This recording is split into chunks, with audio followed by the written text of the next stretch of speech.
आज के इस व्याख्यान कक्ष में हम मेघदूत पे बात करेंगे। मेघदूत जो कालिदास के द्वारा लिखा गया खंड काव्य है।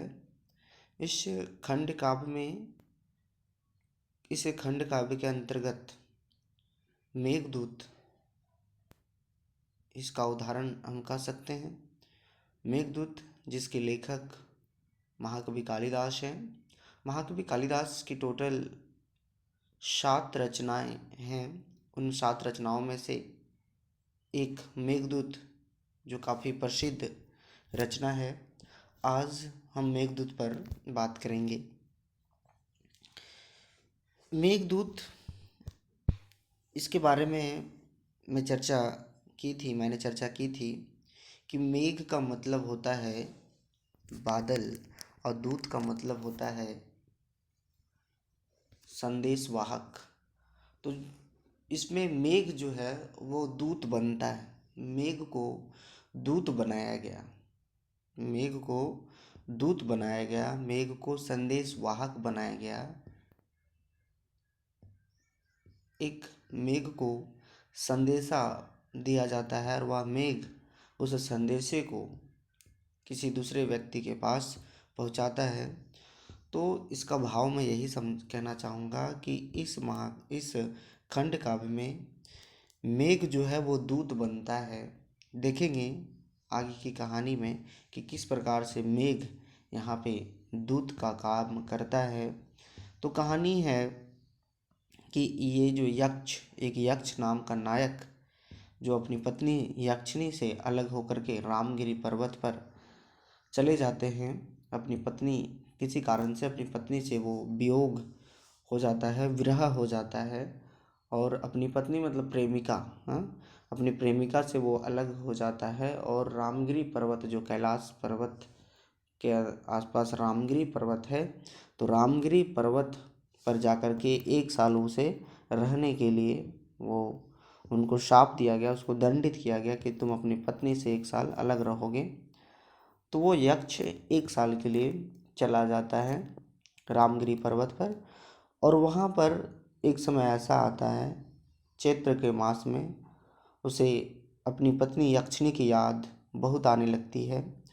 तो यक्षिणी की याद जब उसे सताने लगती है तब उसी समय आसमान में बादल जा रहा होता है और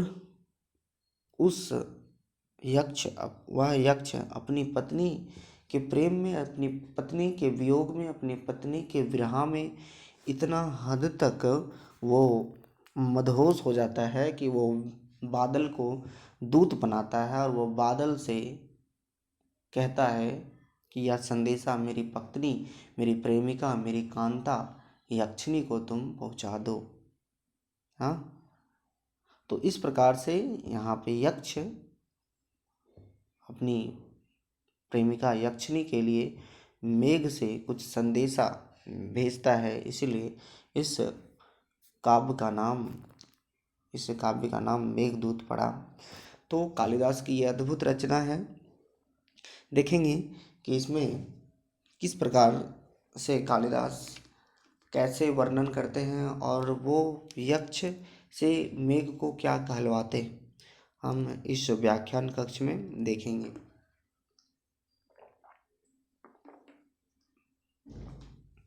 मेघदूत 2 भागों में बटा हुआ है, एक पूर्व मेघ और एक उत्तर मेघ।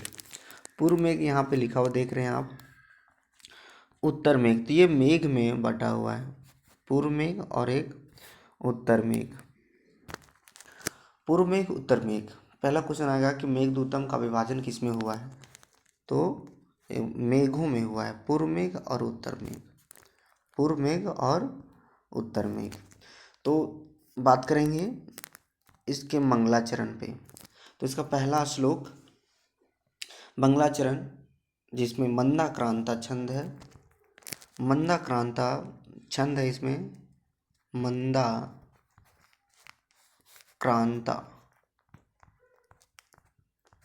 मंदाक्रांता छंद है इसमें।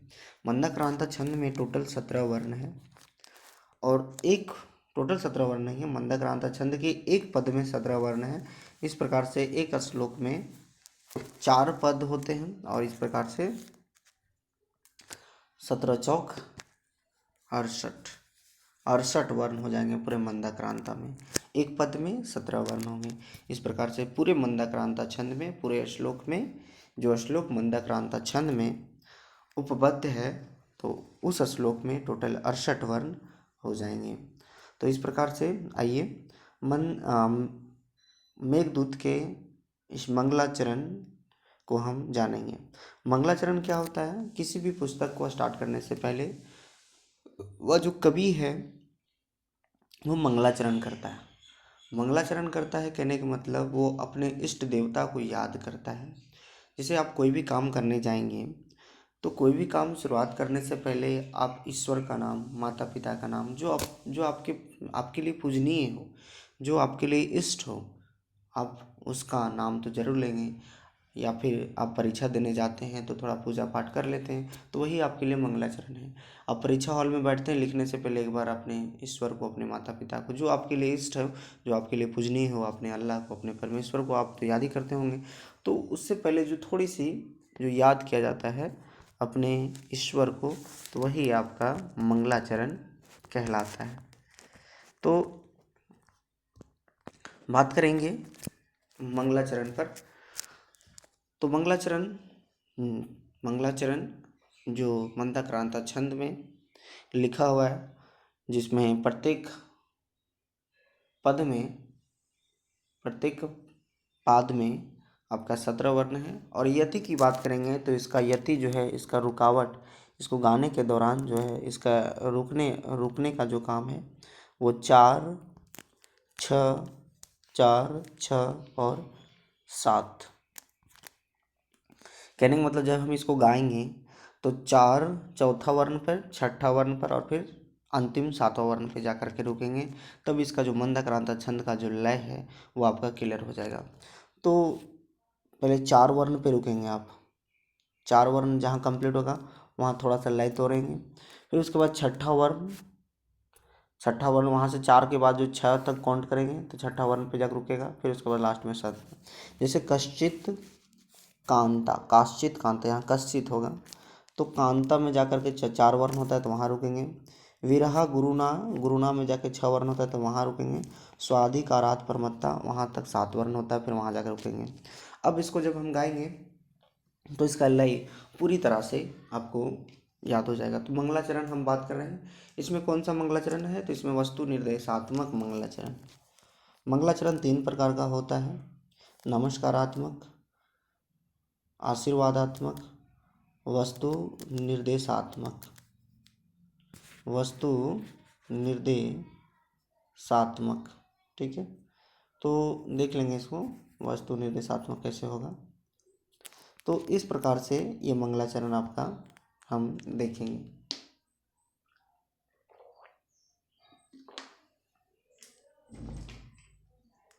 चलिए इसको गाते हैं।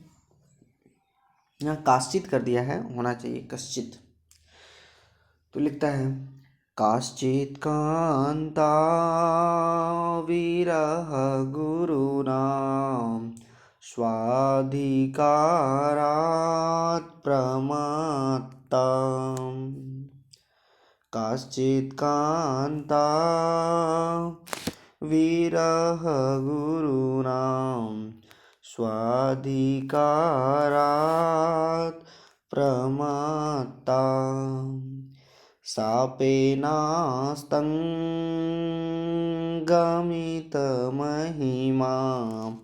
वर्षभोगेन भर्तु। सापेनास्तङ्गमितमहिमा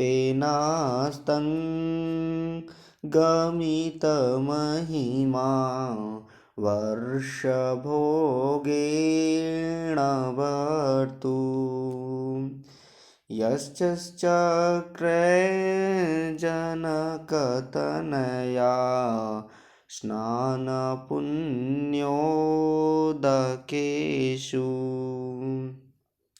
यश्चक्रे जनकतनया स्नानपुण्योदकेषु।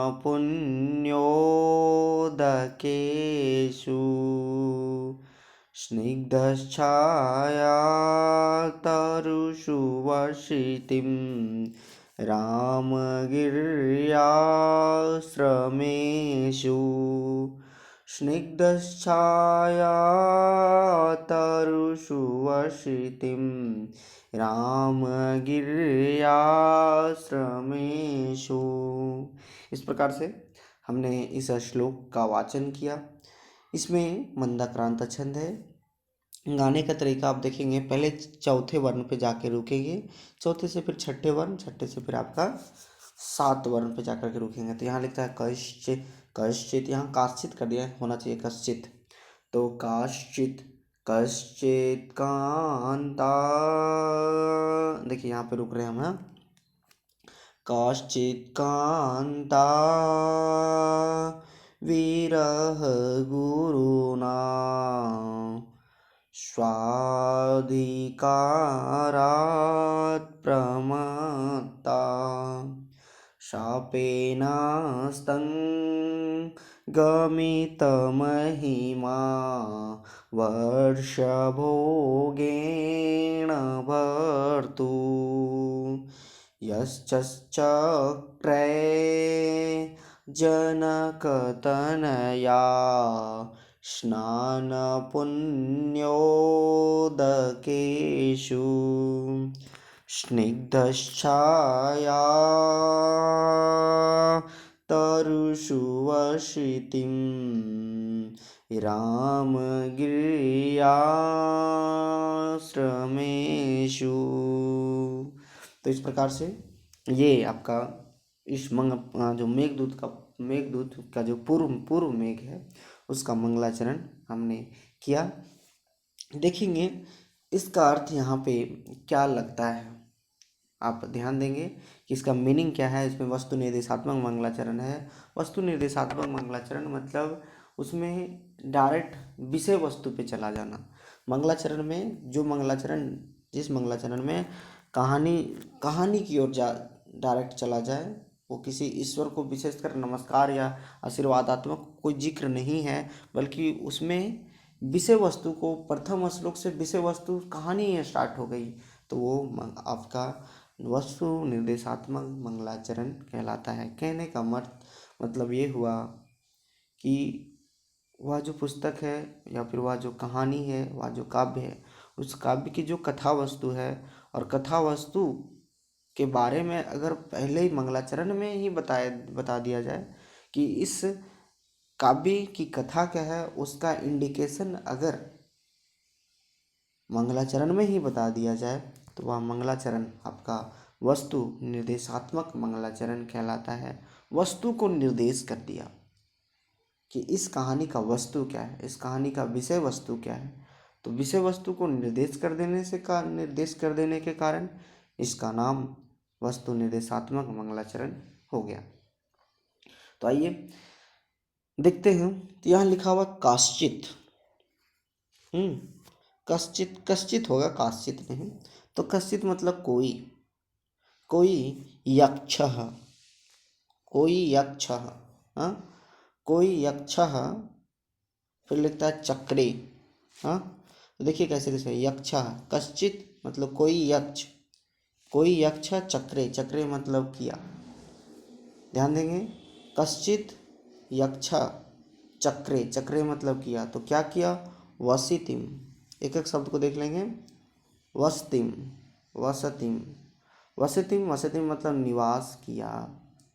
कोई यक्ष जो है वो निवास किया।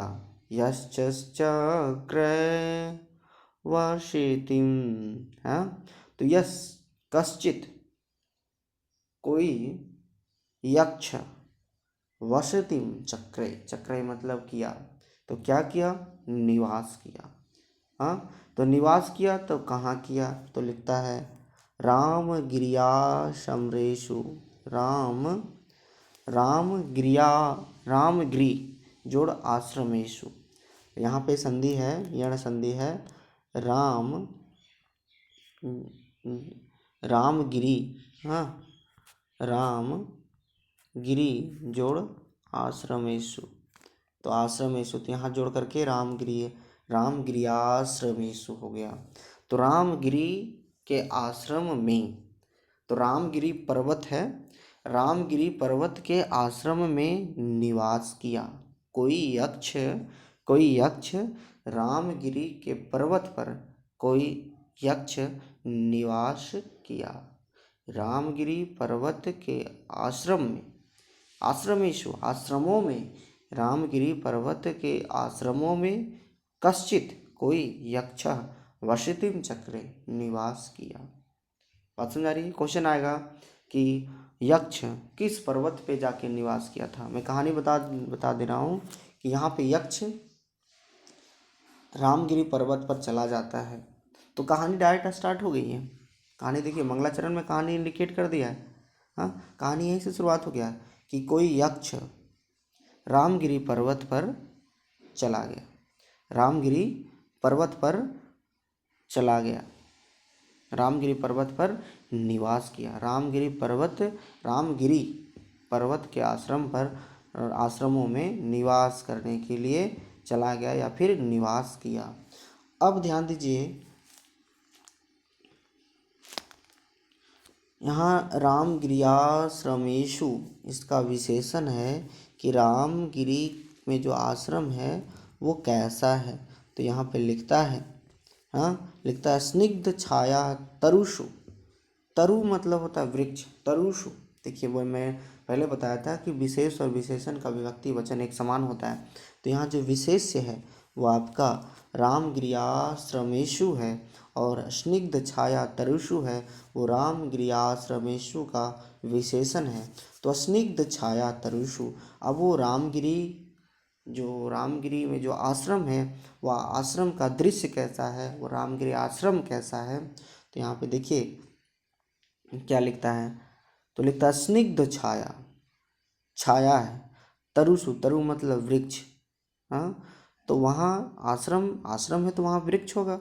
अब वृक्ष अगर होगा तो वहाँ छाया होगी। अब छाया भी है तो वो छाया कैसी है, तो वह छाया स्निग्ध है, सुकोमल है, जहाँ बैठने के बाद तुरंत निद्रा आ जाती है। तो ऐसी है वह आश्रम।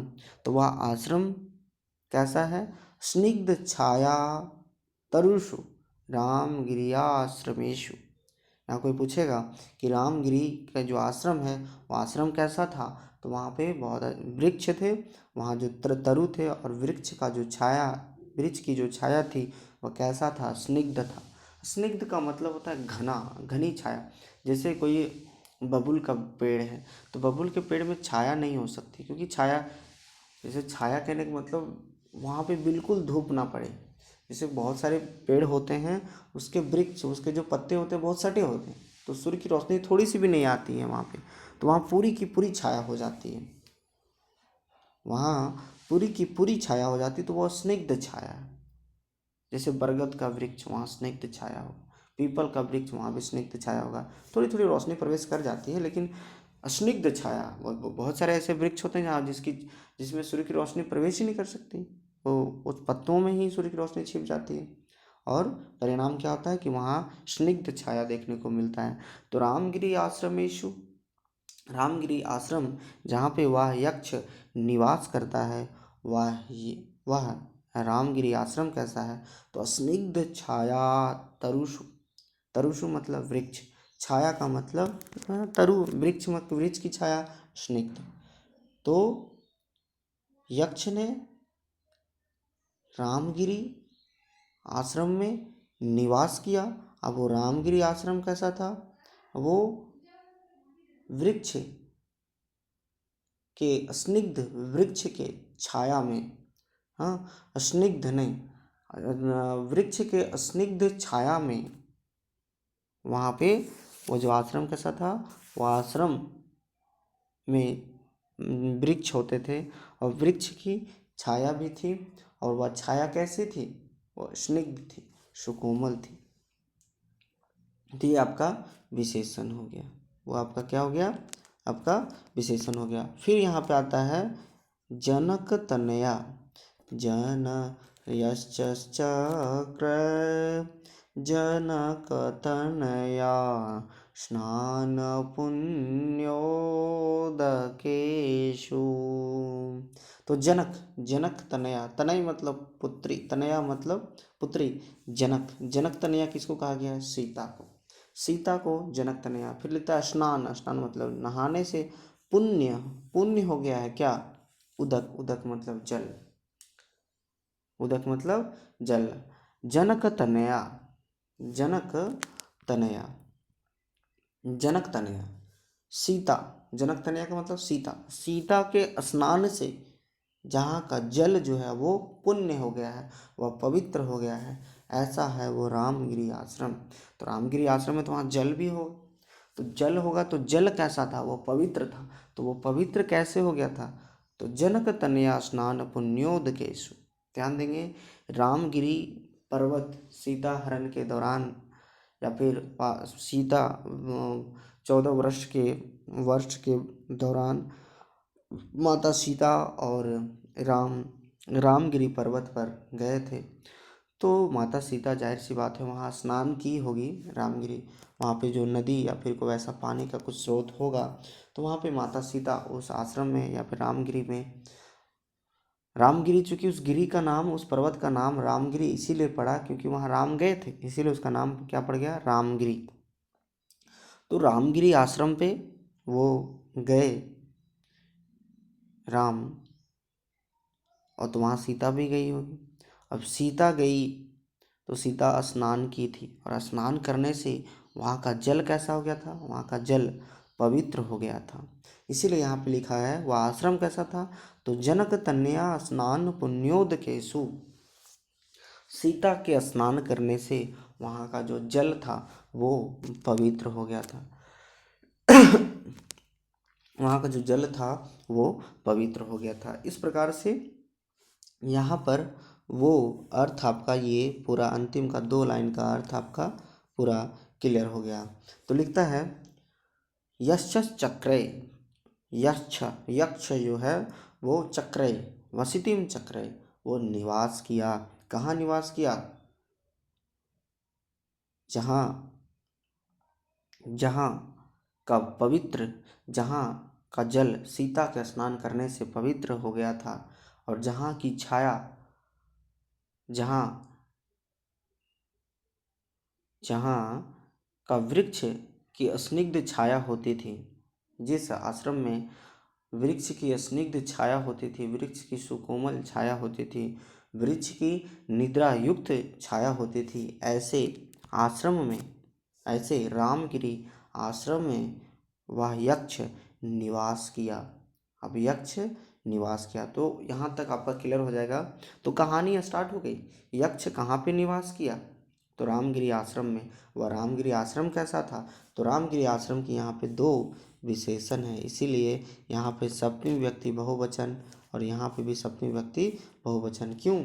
क्योंकि मैंने कहा था कि विशेष और विशेषण का विभक्ति वचन समान होता है। तो यहाँ रामगिरी आश्रमेशु, यहाँ पे ये विशेष है और इसके 2 विशेषण हैं, इसीलिए दोनों का विभक्ति वचन आपका समान हो गया। ध्यान देंगे। फिर लिखता है कश्चित, कश्चित कांता। अब देखेंगे कि कैसे, अब यहाँ पे क्या लिखता है। ऊपर का 2 लाइन देखेंगे, लिखता है कश्चित, कश्चित, कश्चित मतलब कोई, कोई यक्ष, कोई यक्ष स्वाधिकारात् प्रमत्ता। वह यक्ष कैसा है? तो लिखता है स्वाधिकार, अपने अधिकार से, अधिकारात् प्रमत्ता, अपने अधिकार से जो प्रमत्त हो गया हो। प्रमत्त मतलब नशे में चूर हो जाना। जैसे स्वाधिकार, अपने अधिकार से प्रमत्त होना, कहने का मतलब अपने अधिकार, जो आपका काम है उस काम को अच्छे से नहीं करना, आप अपने काम से प्रमत्त हो गए हैं जैसे। तो यहाँ पे क्या लिखता है? वह स्वाधिकारात् प्रमत्ता यक्षः, अपने अधिकार से असावधान हो जाना। असावधान मतलब अपने काम को अच्छे से नहीं करना, अपने अधिकार में वो प्रमत्त हो जाना। आप अपने अधिकार को नहीं जान रहे हैं, इसका मतलब आप स्वाधिकारात् प्रमत्ता हैं। आपका जो काम है, अगर उस काम को आप भली भांति नहीं कर पा रहे हैं, अगर वो काम आपका काम ही आपका अधिकार है, अपना अधिकार है। जैसे मेरा काम है पढ़ाना, तो मैं अपना अधिकार से प्रमत्त हो जाना, मतलब मैं अच्छे से मैं नहीं पढ़ा रहा हूँ, मुझे इतना समय में कॉलेज पहुँच जाना चाहिए था, मैं नहीं जा पा रहा हूँ, तो अपने अधिकार से प्रमत्त हो गया हूँ मैं। तो यहाँ पे यक्ष का जो अपना अधिकार था, वो अपने अधिकार से यक्ष प्रमत्त हो गया था, वो अपने काम को अच्छे से नहीं कर पा रहा था। अब वो काम क्या था, तो यक्ष को कुबेर के यहाँ फूल पहुँचाना था। मैं ये कहानी में आप लोगों को बताया था कि यक्ष को श्राप क्यों मिलता है, श्राप क्यों देता है, उसको दंडित क्यों क्यों किया गया था यक्ष को। क्योंकि यक्ष को एक ड्यूटी मिली थी कि आपको राजा कुबेर के यहाँ प्रत्येक सुबह फूल पहुँचाना है, लेकिन वह इस काम को सावधानी पूर्वक नहीं किया और वह प्रत्येक दिन सुबह सुबह उस फूल को राजा के यहाँ पहुँचा देता था। सुबह सुबह फूल को राजा के यहाँ पहुँचाने का मतलब सुबह सूर्य उदय होने से पहले, तो सूर्य उदय होने से पहले फूल को पहुँचाना, तो बिना खिले हुए फूल को पहुँचा दिया था। फूल सूर्योदय होगा तभी तो फूल खिलेगा, और फूल खिलेगा तो उसमें जो भंवरे हैं तभी वो निकलेगा। तो जिस फूल को वो पहुँचाया था, वह फूल में भंवरा उसी फूल में रह गया, और वही भंवरा उसी फूल को जब कुबेर ने पूजा के लिए स्पर्श किया, तो वह भंवरा निकल करके उस कुबेर को काट लेता है। और परिणाम जब पता किया गया कि इस फूल में भंवरा कैसे रह गया, तो पता किया गया कि यक्ष जिसको ड्यूटी दी गई थी फूल पहुंचाने के लिए, वह यक्ष सूर्य उदय होने से पहले फूल को पहुंचा देता था।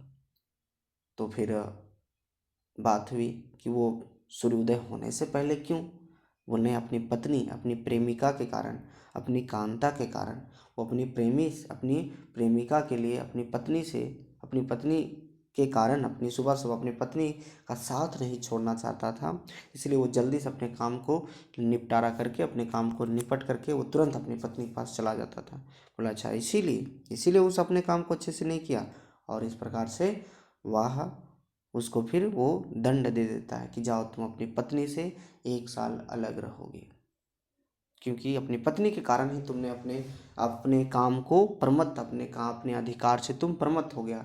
इसलिए यहाँ पे आया है स्वाधिकारात् प्रमत्ता। इसलिए यहाँ पे जो टर्म आया है वो स्वाधिकारात् प्रमत्ता, वो अपने अधिकार से यक्ष जो है प्रमत्त हो गया। तो यहाँ यक्ष किसका विशेषण,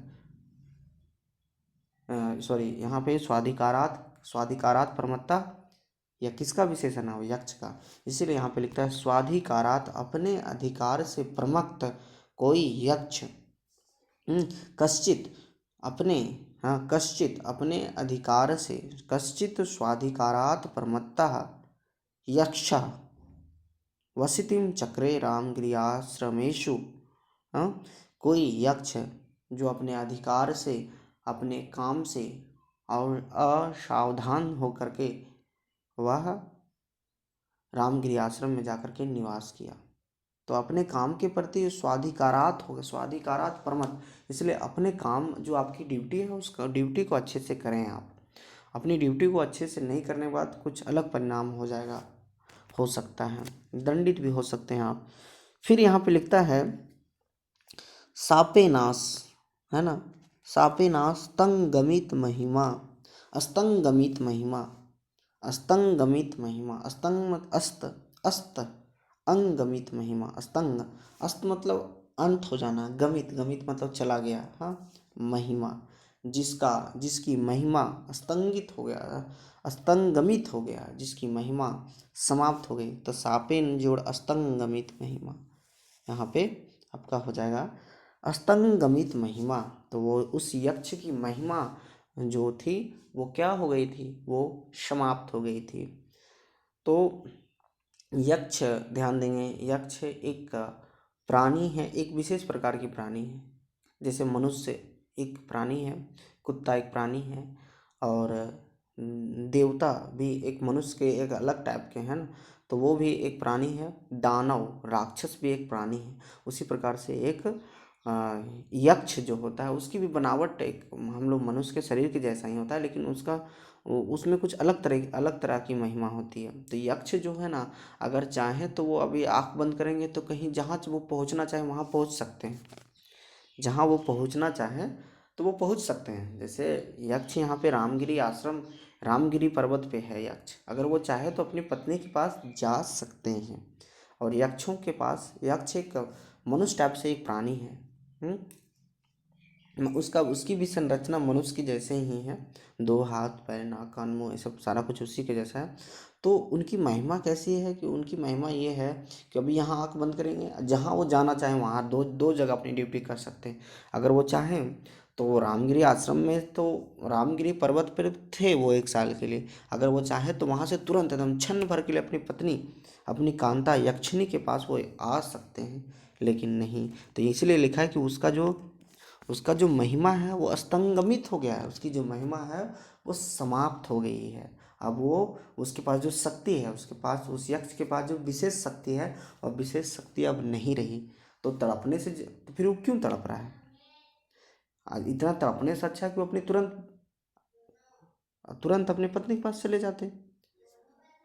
कुबेर को कहाँ पता चलता है, जिसने उसने उसको दंडित किया है, राजा को कहाँ पता चलता है कि यक्ष तुरंत आया है, यहाँ पे आ गया है? नहीं, फिर तुरंत क्षण भर में चला जाता है रामगिरी पर। लेकिन नहीं, इसीलिए यहाँ पे कालिदास की महानता देखेंगे, इसीलिए कालिदास ने यहाँ लिखा हुआ है कि उसकी महिमा जो है वो अस्तंगमित हो गया है, अस्त हो गया है। उसकी जो महिमा है, उसकी जो शक्ति है वो नष्ट हो गया है।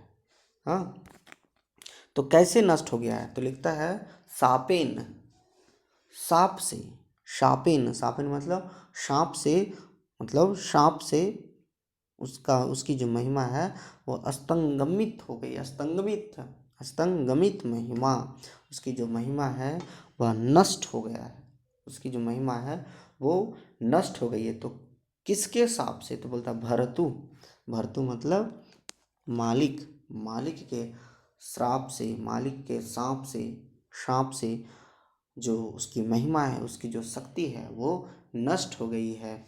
फिर लिखता है वर्ष भोगेन, यहाँ देखिए तृतीय व्यक्ति आया है, सापिन, सापिन में तृतीय व्यक्ति है। तो मालिक के सांप से, मालिक के सांप के द्वारा उनकी जो महिमा है, उस यक्ष की जो महिमा है, उस यक्ष की जो विशेष शक्ति है, वह शक्ति पूरी तरह से नष्ट हो गई है। और वर्ष भोगेन सापेन, देखिए यहाँ सापेन की विशेषण है वर्ष भोगेन, वर्ष भोग्येण, वर्ष भोग्येण, भोग्येण अर्थात वर्ष भर, वह सांप, वह जो सांप उनको मिला है, उनको वो श्राप मिला है, श्राप और शाप दोनों एक ही जगह है। तो श्राप जो मिला है वो 1 साल के भोगने के लिए, और जो उनको शाप मिला है, उनको जो दंडित किया गया है, तो वर्ष भोगिन, 1 वर्ष के लिए श्राप उनको मिला है यक्ष को। तो वर्ष भोगिन शापेन, 1 वर्ष के लिए, 1 वर्ष भोगे जाने वाले श्राप के द्वारा यक्ष की जो महिमा है वो नष्ट की गई है, यक्ष की जो महिमा है वह नष्ट हो गया है। फिर लिखता है वह सांप कैसा है? तो तक कांता विरहा गुरुना, कांता विरहा, देखिए सापेन, सापेन की विशेषण यहाँ पे है, सापेन की विशेषता यहाँ पे अगर देखेंगे, यहाँ 3 विशेषण है, वर्ष भोगे, और यहाँ पे आ गया कांता विरहा गुरुना, गुरु, कांता विरहा गुरु। अब वो सांप कैसा है, वह जो सांप कैसा है? सापेन, सापेनास्तंग, वह उनको जो श्राप मिला है, वो श्राप कितने वर्ष के लिए? वर्ष भोगे न शापेन। फिर लिखता है कांता विरहा गुरुना सापेन, इसका अर्थ हुआ कांता, कांता मतलब प्रेमिका, विरह, विरह मतलब अलगाव, और गुरुना, गुरु मतलब भारी। जो कांता से अलगाव, कांता का जो अलगाव है वह बहुत गुरु है, गुरु मतलब बहुत भारीपन है उसमें। अपनी प्रेमिका से अलगाव होना बहुत बड़ी कष्टकारक होता है, अपनी प्रेमिका से अलगाव अपनी प्रेमिका से अलगाव होना बहुत कष्टकारक है। आप अपने भाई से अलग हो जाएंगे, उतना कष्ट आपको नहीं होगी। अपने माता पिता से अलग हो जाएंगे, आपको उतना कष्ट नहीं होगी। अपने पत्नी, देखिए कांता का मतलब पत्नी भी नहीं ले सकते हैं, कांता का मतलब बहुत चाहे थी। हाँ, कांता जिसके बगैर आप नहीं रह सकते हैं वो है आपकी कांता। एक पत्नी कांता बन सकती है और एक पत्नी कांता नहीं भी बन सकती है। बहुत लोग अपनी पत्नी के बिना रह सकते हैं, बहुत विदेश में जाकर के या दूसरे प्रदेश में जाकर के काम करते हैं, साल 1.5 साल 2 साल 4 साल भी अपनी पत्नी के बिना रह सकते हैं। तो वो कांता नहीं, कांता मतलब जिसके बगैर हम नहीं रह सकते। अभी प्रेमिका भी कर सकते हैं, तो प्रेमिका भी कांता हो सकती है, प्रेमिका भी कांता हो सकती है, मतलब जिसके बगैर हम नहीं रह सकते वो है कांता। तो कांता शब्द ही ऐसा है। इसीलिए कालिदास यहाँ भार्या नहीं लिख करके पत्नी नहीं लिखी, जाया नहीं लिखी। अगर वहाँ भार्या लिख सकते थे, पत्नी लिख सकते, लेकिन वो कांता लिखे हैं। ये है कालिदास की प्रतिभा, ये है कालिदास की प्रशंसा। इसलिए कांता शब्द यहाँ, कांता से विरहा गुरु। तो कांता जिसके बगैर हम नहीं रह सकते हैं, उससे अलगाव अगर हो जाए तो ये बहुत बड़ी कष्टकारक है, ये बहुत बड़ी कष्टकारक है। तो ये एक पत्नी कांता हो सकती है, एक पत्नी कांता हो सकती है। कुछ लोग होते हैं जो अपनी पत्नी के बगैर नहीं रह सकते हैं, तो वो आप उसके लिए, उस व्यक्ति के लिए उसकी पत्नी जो है वो कांता है। तो कांता विरह गुरु, गुरु मतलब भारी, कष्टकारक। हाँ, जो कांता से जो विरह, विरह मतलब अलगाव, वियोग, बिछड़ाव, कर सकते हैं ब्रेकअप अपनी 1 साल के लिए। तो अपनी पत्नी से अलगाव होना, अपनी कांता से अलगाव होना, ये बहुत ही विरह है। अपनी कांता से जो जो विरह है वो बहुत भारी है, वो बहुत ही गुरु है। तो इस प्रकार से वह सांप कैसा था, वह जो सांप था, श्राप दिया गया था उनके मालिक कुबेर के द्वारा, वो कैसा था, तो एक अपनी कांता से अलग रहने का सांप था, और वर्ष भर भोगने के जैसा, वर्ष भर के लिए, वर्ष भोगेन शापेन, कांता विरहा गुरु न शापेन। अपनी पत्नी से अलग रहने के लिए जो गुरु हो, जो सांप हैं, उसके द्वारा उनकी जो महिमा है, यक्ष की जो महिमा है वो नष्ट हो गई है। तो यहाँ भर्तु, जो कुबेर, भर्तु का मतलब यहाँ पे कुबेर, भर्तु मतलब मालिक, भर्ता, भर्ता मतलब भरण पोषण करने वाला। हाँ, भर्ता भरण पोषण करने वाला को भर्ता कहेंगे। जब इसका भर्तृ शब्द है, तो भर्तृ का जब षष्ठी विभक्ति बहुवचन का रूप चलाएंगे तो भर्तु बनता है। जैसे पितृ का जब चलाएंगे तो पितु बनेगा, तो भर्तु। तो भर्तु मतलब वर्ष मालिक के वर्ष भर भोगने के लिए, अपनी पत्नी से अलग रहने के लिए उसको शाप देते हैं। उनको शाप देते हैं कि तुम्हारा जो शक्ति है वो नष्ट हो जाएगा। तुम हे यक्ष, जो तुम क्षण क्षण भर में तुम इधर से उधर जाते हो, इसलिए वो तुम्हारा नष्ट कर देगा। तो फिर अगर मान लो उसकी महिमा जो है, उसकी महिमा को अगर नष्ट नहीं करेंगे और उनको भेज देंगे रामगिरी पर्वत पे, तो वो क्या लगता है कि वो यक्ष नहीं आ पाएगा? यक्ष तो आ जाएगा। ऐसे थोड़ा कि वो नियम को नहीं तोड़ेगा, नियम तो तोड़ चुका है यक्ष। अपनी उसको फूल पहुंचाना था सूर्योदय होने के बाद, लेकिन पहले पहुंचा दिया अपनी पत्नी के कारण। तो पहले नहीं, तो जो तुम्हारी जो शक्ति है उसको नष्ट कर देंगे, तब देखेंगे तुम कैसे रह पाओगे।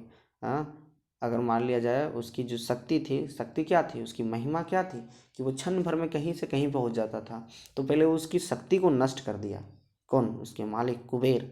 और उसके बाद उसको श्राप देता है कि जाओ तुम 1 वर्ष के लिए, वर्ष भोगिन, 1 वर्ष भोगने योग्य शाप, और अपनी कांता से अलग रहने, अपनी कांता से वियोग से जो भारीपन है, जो अलगाव है, अलगाव योग्य सांप के द्वारा, शापेन, सांप के द्वारा, श्राप के द्वारा उसकी यक्ष की जो महिमा है वो नष्ट कर देगी। जिसकी महिमा नष्ट कर दी गई है, वैसा यक्ष 1 वर्ष के लिए, वैसा यक्ष रामगिरी आश्रम, जो आश्रम, जिस आश्रम में स्निग्ध छाया है, वृक्षों के कारण, उस आश्रम में बहुत बड़े बड़े वृक्ष हैं, और उस वृक्ष है तो उसकी यह छाया जो है बहुत ही सुकोमल है, स्निग्ध है, जहाँ सोने के बाद निद्रा आ जाती है।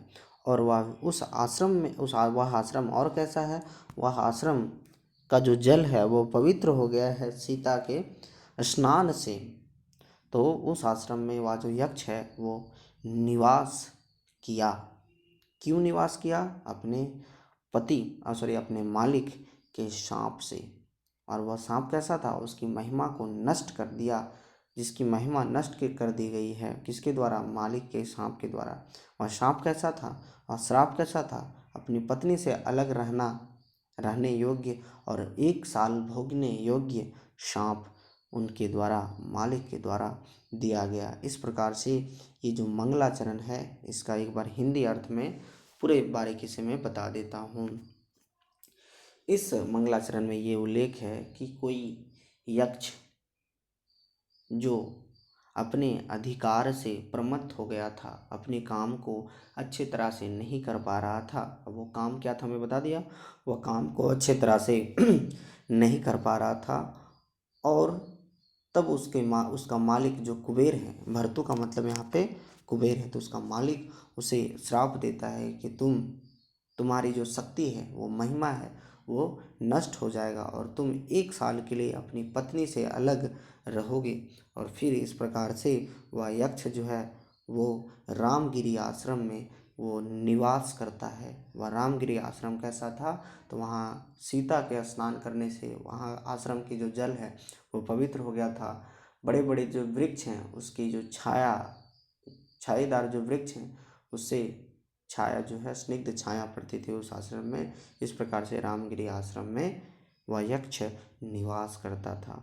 तो इस प्रकार से ये जो मंगलाचरण है, वस्तु निर्देशात्मक मंगलाचरण आपका कंप्लीट हो गया।